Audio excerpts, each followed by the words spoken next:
Hey team, how's everyone doing? Today we're going to quickly show you how to do a squat. This is a variation of goblets, this is a variation of back, this is a variation of air squat. This is going to be the techniques, fundamentals that you want to follow, a few steps, teaching points, exactly what you want to do in your head before you're doing a squat. So for example, we're doing a goblet squat here with a kettlebell. So when you're in this position, what I want you to think about is some key points. I want you to think about your knees are in line with your toes. So I want you to also, at the beginning, your feet should be slightly at an edge. So not facing forward, they should be slightly pointing outwards, just under 45-degree angle. And what we're going to do is also think about our knees are going in line with our toes. Our second and third toe, but actually just think about the toes, we're not caving in when we're going down.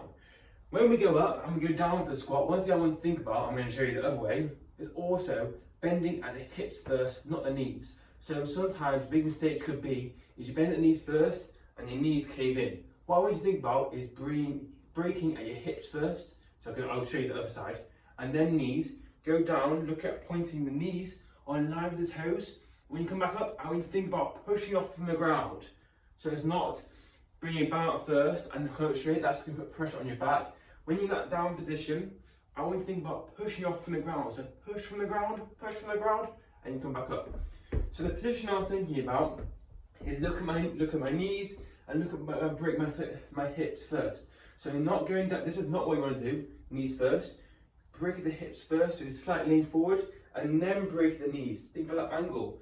And we come back up and go down. So to also help you is think about bringing your shoulder blades together. So we're in that squat position. There, shoulder blades together.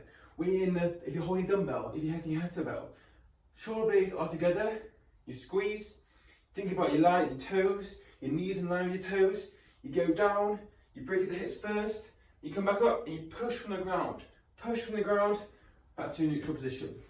Throughout that movement, to keep it healthy throughout the whole movement, and to keep your knees nice and soft. You don't have to be nice and straight and locked, nice and soft so you can adjust. So you go down, you can adjust and come back up on the ground.